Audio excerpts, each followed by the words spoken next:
Hey there and welcome to another Dave Does, and today it's Dave Does Interviews, and we have the great privilege of welcoming to the channel Imperial Age. Hi Dave, hi everybody, this is Imperial Age here, this is Jane. And this is Aor. Hi Jane, hey Aor. Thank you for taking the time to actually do the interview with us. I'm sure all of the subscribers on the Dave Does channel greatly appreciate it. We'll get straight into the questions if you don't mind. So I guess the first one, this was actually a subscriber request, and they want to know where did the name Imperial Age come from? What do you think? Where did the name of the band come from? It is a long story. It took us almost 1.5 years to create this name.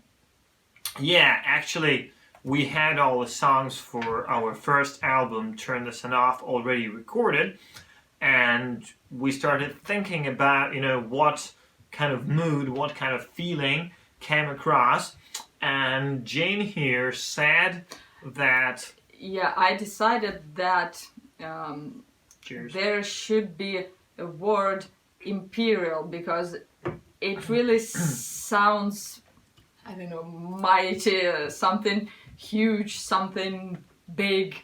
So this word just came into my head, and then we spent a lot of time trying to find this second one. So, and the word age actually has to do with the fact that we have a lot of lyrics which are connected to what we think are the ancient progenitor high-tech civilizations which existed before recorded history, like Atlantis, Hyperborea, and etc. And that's what the word age, that's what the word imperial refers to. So despite the fact that many people see a Russian band called Imperial Age, it has nothing to do with the Russian Empire. That's exactly what I was going to say. Yeah, but it's more about the mood on the one hand, about, the grandeur, the pompousness of the music, and on the other hand, it's about Atlantis, it's about Hyperborea, it's about these ancient times. It is not about the certain age, it is about times. Yeah, because age is a synonym limited to the word epoch, for example. Yeah. And like Atlantis was a global civilization. So there is a lot of meanings there, so that everybody can find the okay, let's move on. But it has nothing to do with politics, and we don't like politics. Absolutely. Yeah, we think that it would be cool to have the world united into one proper country. Like imagine Russia and America are united into one country. Most news agencies would go bankrupt because there would be no news to report, because everything would be cool. And that's what we... Okay, I really like that idea. I love the idea of the grandiose feeling, and especially obviously the talk about the ancient civilizations. I think that's a great utilisation of the word age, and a great sort of understanding about where you guys came up with the kind of the concept of the band name. So it's cool. I also love that whole idea of, like, as you say, about the sort of continents and no news. If there was no Russia and America, if we all got on, that would be a hell of a lot easier. I guess second question we've got for you is, so where did you come up with the idea or the decision to go with 3 lead vocalists then? Well, since you're one of the other 2 vocalists which came after I was the first one, you can answer this question. That's unfair. Well, I'm joking. If I open my mouth, this is going to be too long for... I think that the main reason was... Cheers again. Stop drinking. The main reason to have 3 vocalists was that we just wanted to be... I don't know, free, to have no limits and no limitations in how we want our music to sound. Because from one point of view, vocal is just a type of musical instrument, but from the other point of view, every vocalist is a person and personality, and having 3, 4, 5, 6 different vocalists. Yeah, let's have 17. It is possible. That will be also, diversity. Yes.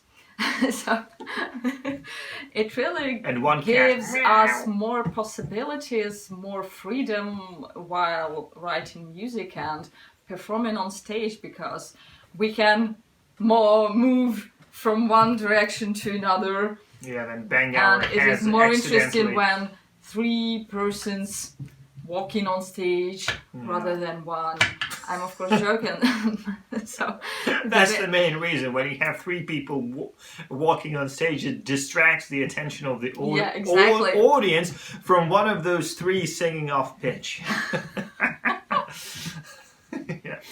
Actually, back in 2014, that was fucking 5 years ago, Christopher Janssen from Therion comes up to me and he says, you know, guys, we were playing in St. Petersburg with him, and he comes in and he said, you know, guys, you would sound so, you know, so cool with a female vocalist.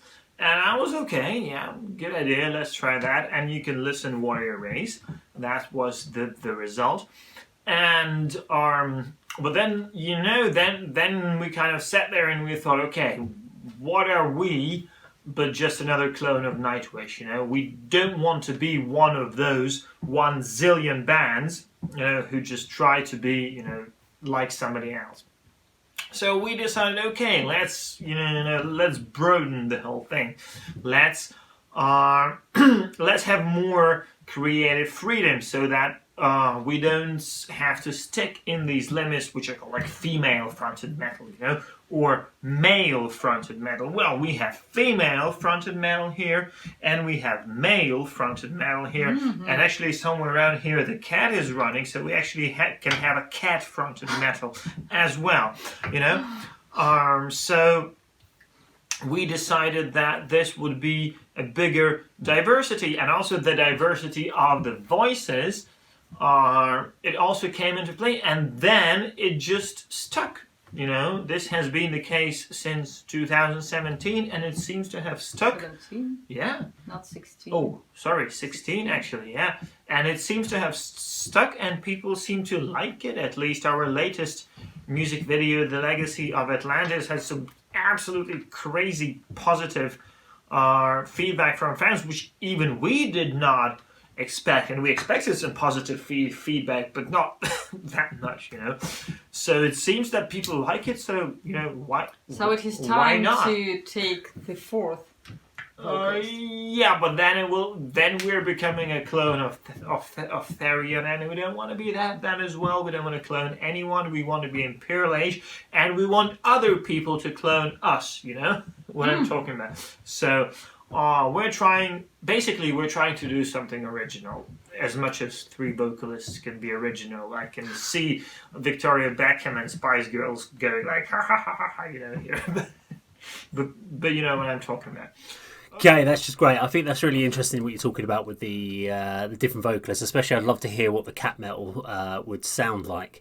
And again, yeah, the Nightwish clone thing, it's amazing to see with the reaction channel how many sort of female-fronted metal bands we do get, or I do get to go through and check out. And there is some severe similarities in loads of these different bands with the same sort of style. But having listened to some of your stuff, it's definitely, you can hear different styles within the layering of the vocals, which does work really, really well.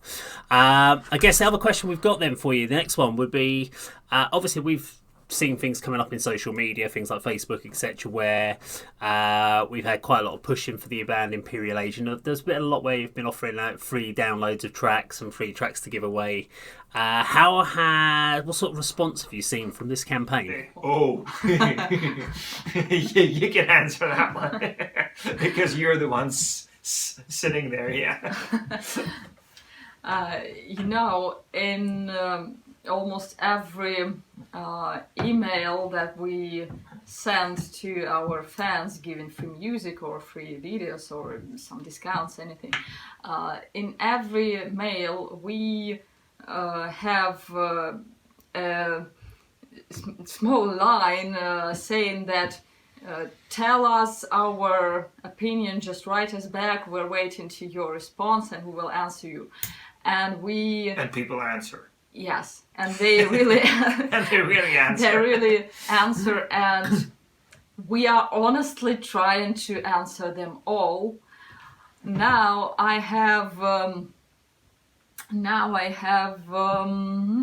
just 700 Wait. 718 718 messages. unread messages. So that you can see that we're not kidding. Over here are, let me show you.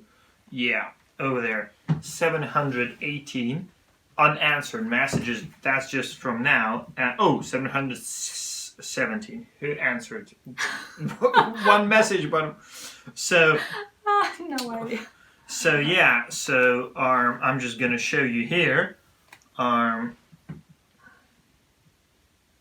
See all those blue dots? That means it's not answered yet. It's not read. We answer all of them, but it's just a little bit too much, you know. So this is actually, yeah. So see all these messages. I mean, it's still wait. There. So that's where we were. So yeah. So and this is still this week alone. So we really do our best to what? To answering people. Yeah. Because we really want to give something back. While we were speaking, we have 3 more messages here. Because we receive so much positiveness. Positivity Yeah. from our fans that we're really ready to spend hours answering all these emails, and it brings a lot of good vibes doing this, because it is so cool to be so close with your fans. You know, I've been recently speaking to a more famous colleague of ours, let's put it that way, and I was telling her that, you know, that you should do the same, and she was like, hey man, I don't have all that time to reply to all those emails. And I say, yeah, okay. And I'm thinking to myself, okay, let's wait for a few years and see who's going to be bigger. Because I personally think that if, you know, without the fans, the artist is nothing. But it's also true vice versa. If there is no artist, how can you be a fan of somebody? So it's a mutual dependency. And complaining that you have too much fan mail is like shooting yourself in the arse, you know. If you're an artist, the most important thing in the world for you are your fans. So we are extremely happy that we have this, honestly. Do you know what? I couldn't agree more with you on that one. It's, I guess, when you've got the emails, contacts, comments, etc. like that, getting back to people is really important. I do the same for the YouTube channel. You've got to try and respond wherever you can. So yeah, I completely agree. And I had the same issue, probably not with in relation to your particular specifically your emails, but yeah, you get quite inundated with stuff, so it's important to sort of make sure you stay on top of that. But great to see that you're obviously keeping active and keeping like that contact going with the fans, and obviously doing this for me. The amount of bands that I did contact, and so a lot of bands were kind of like didn't even bother getting back to me. So whereas some bands have obviously got back like yourselves to do the interviews, which is great. I guess one thing I'm really I always really like to know from individual bands and artists is what were the bands that influenced you in the early days of starting out Imperial Age, and I guess who are your influences now? Oh my god, this is going to be a long interview. It depends on you. No, it depends on you. Okay, going back to 2012 and maybe 2010. For me personally, the band which brought me to rock music was the band called Him. So this is it. Now I'm listening mostly to Gothic and... Now? All your life, you mean? Okay. Okay. I'm listening mostly to Gothic and a bit of symphonic metal. A little bit. Imperial little Age bit. mostly, yeah? When you have to record it. Speak for yourself. So that's the situation for me. Well, I'm not sure that my musical preferences influence somehow Imperial Age actually music. they do a lot. Actually, they do. But if we are talking about me, well, I listen to all very different kinds of music. If it is about alcohol, it will do. No. The first thing is that if we are talking about the early days, then we're talking about Nightwish, Dimmu Borgir, you know, these kinds of things. Cradle of Filth, him as well, the 69 Eyes, you know, Gothic Black and things like that. If we're talking about what I'm listening now, I'm trying to be in the vein, you know, of what's going on. For example, I've just discovered a new band for myself. His name is Windrose. They're guys from Italy who are dwarves. You know, if we're dressed like elves, you know, these guys are dressed like dwarves and they sing like this in dwarvish language, and that's one thing. Or, for example, I really like Beast in Black. That's another new band which I like. I also like Sabaton, Powerwolf, but they're not so new. Jane here showed me quite a few Gothic bands, you know, like Lord of the Lost, for example. That's another band I like. So that's speaking of going on right now. When we're talking about influences, that's a bit more difficult because we have this feeling that we are in the process, you know, of finding our own style. So we are trying to actually get rid of influences. You know, we are trying to do something which would be our own signature, if you know what I'm talking about. But having influences doesn't mean that you try to copy. Yeah, sure. If you want to describe our music in one sentence, you know, that was actually a fan a few days ago on YouTube. He said Nightwish meets Manowar. That's true. Yeah. That's what it is. And they start fighting. Between Floor Jansen is kicking the shit of Eric Adams. Okay, well, that's a few surprises in there that I wasn't really expecting from yourselves as far as influences and some of the bands. I mean, I kind of thought that you might have had some sort of things like the Nightwish influence in that sort of thing. Interesting about things like the Cradle of Filth from my point of view, and some of the bands that you mentioned like Beast in Black are bands that we've actually done on this channel, so it's kind of cool because kind of keeping the pulse of some of the bands that are coming through. Really loving the banter, having been in a metal band myself, and you get that kind of banter between bands. It's good to see the sort of the camaraderie, etc., that you kind of get when you're sort of dealing with each other on a day-by-day basis. Okay, so what else we've got for you? So the other question I kind of had was, is there any instruments or styles that you would like to kind of incorporate into the band, or you plan to get into the band in the future? Actually, I don't know. I mean, Maybe I'm going to show it to you. Maybe some chicken. So, this is some weird musical instrument. I don't know how to play it. It's not working. I prefer the keyboard. You press the sound and it goes boom, you know. But I can play it like this. At least it looks well.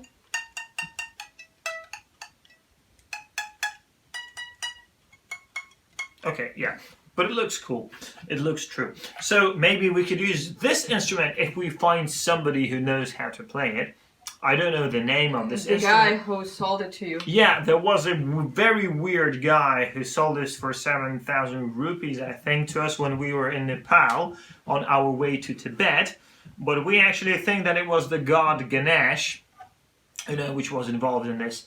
So it's still cool. Let's see how we can play this. Maybe we can incorporate the sound into our new album. Yeah, that's a possibility. Yeah. Okay, I guess it's an interesting instrument that you found. I've done the same myself. You pick up these little instruments, can't work out how they kind of go. I bought a violin once, and I couldn't get the thing to make an actual proper sound. So interesting. Yes, I'd love to see if you manage to actually incorporate that into a song of some sort. You'll have to do a video specifically just with that upright, the camera. Okay, so next question for you: where do you see the next stage musically of the band? I guess in its evolution. Talking about the evolution of our sound, I can say that now we are trying to become more speedy, to write more fast songs. I would say that, More legacy. cheerful, maybe. Maybe, but there are a lot of maybes, Yeah. So Legacy of Atlantis was a relatively slow-paced album, except the song number 9 and song number 7. But and I Shall Find My Home and The Escape. But the new album which we're writing right now, it has a faster pace, but that's all that we can say. Okay, so that's relatively interesting. I mean, some bands obviously will have kind of a 4 or 5 year plan of where they want to see what they want to try differently on the albums. Maybe they learn from in hindsight, when you listen to the old album, what you felt didn't work. So maybe on the old album you kind of felt that it was maybe a little bit too slow in certain places, or the overall feel of the album was too slow. So maybe that's one of the reasons why it's getting a bit faster on the new stuff that you're writing. But I always kind of find it interesting on the kind of thought process on the writing process, and I guess that ties into the next bit. So I guess when you're writing music, I guess what is your process? Well, the process is relatively simple. I decide, okay, I'm going to write some music today, and I start writing. And then after 3 or 4 hours, I get stuck. And then I came and I come in. I call Jane in. Yeah, I come in and say that, this is bullshit. You have to rewrite this, and this and then I say, okay, if you're criticizing, offer something, and she offers something. She starts singing the melody into my ear, and then I go, okay, it's some cool melodies here. So that's how it usually looks like. Okay, interesting process. So I know a lot of bands sort of just jam it out. So you get a lot of bands that have also just like one person that kind of writes. It sounds like obviously sort of Aor does. You kind of do a lot of the kind of the core initial writing ideas. With Jane, obviously, you get yourself getting involved with the kind of ripping things apart, which it's always good to, I guess, to kind of do it in the earlier stages before that song's kind of had time to kind of bed itself in. Because when those songs have been written for like a week, 2 weeks, or something like that, they become your little babies, and you don't like people coming in. So it's kind of good that you can do that in quickly turn a song around, kind of get the ideas together. So very interesting. I guess next question, how much time do you spend kind of rehearsing for the recording process and for the touring process? When preparing for tour, we rehearse usually about maybe we take 10 to 20 rehearsals, I think. It may take with a band. It may take 1 or 2 months, just a few times a week. Before recording, when we recorded our previous albums, we did not rehearse with the band, and now we decided that it was not a mistake, but when we recorded our live album, Live in Wrocław, we just heard that many songs, they really sound better in live versions, because we played them, I don't know, hundreds of times before doing this record, before playing this show in Wrocław. So we decided that before going on studio with our upcoming album, we definitely will rehearse many times with the band, just to make it sound better. Okay, well that's interesting for me. I guess I didn't really know that you hadn't really used the band or hadn't rehearsed with the band going into the studio. So I guess I can relate to that with the original Nothing Gained album. In a sense, we pretty much did the same. We recorded all our parts separately.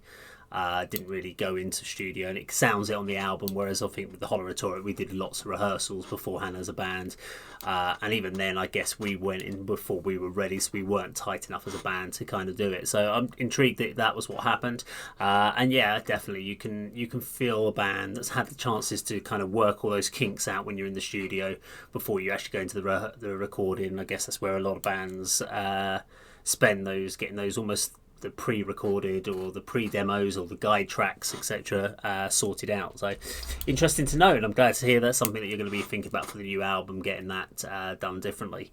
I guess what's your thoughts when you're going into, or what's the thought process when you're planning your set lists? That's an easy question. We just try to, have the most fast-paced, dancey songs so that the people in the hall don't get bored. But from time to time, we stick in some ballads so that they can have a rest, before headbanging even more. That's easy. Okay, short and sweet answer. I'll accept that. So I guess I was kind of thinking that you might have had like a kind of flow between certain songs and meanings, but I guess it makes complete sense. Get your high energy tracks, things that people are going to get into, and obviously giving people breathing rooms in the set, and also breathing rooms for yourselves, so that you get time to kind of stop for a second and obviously recuperate yourselves before you get ready for the next song. Interesting. Thank you. I guess. What else have we got for you? I guess when you start writing new material for a new album, do you have a concept for that album in mind, or do you adapt the song titles and song lyrics to fit the concept at a later date once the recording's done? We had both. Both, yeah. Yeah. For example, in Turn the Sun Off, there was no idea whatsoever. In Legacy of Atlantis, there was an idea first, and there was a storyline first, and then we wrote the music to the storyline. And right now, we don't have an idea, we don't have a storyline, but it, as music is being written, we can see a concept coming out of it on its own. Let's put it that way. Yeah, the funny thing with our first album, we didn't even have the name of the band. Yeah. When all the songs were ready. Yeah. So yeah, it happens both ways. Yeah, interesting. I liked that. I like the idea that you kind of. I guess we sometimes think that bands have got it all kind of laid out, ready for them in their heads, and it's all kind of planned. So you're just about as organised as we can get as well when we're writing music. So the concept sometimes comes afterwards. Sometimes you have it. I guess it's where inspiration strikes. So I guess this kind of ties into a similar sort of question. I guess. Do you have a formula when you're writing music? Well, actually, I think the answer is no. Yeah, but I usually keep in mind maybe two things. One is just don't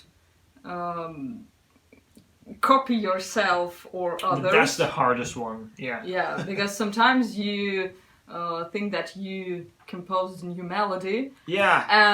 And then you remember, fuck. Yeah. This is that song. It has already been there. Or worse, someone else has played it before. Yeah, and the like second thing is just to write a melody which will catch the mind of That's your the most listener. important thing. I think if we're talking about the formula, then yeah, probably the only thing which we try to keep everywhere is that we try to center our music around melody. So there are bands which try to center it around beats. There are bands who try to center it around riffs.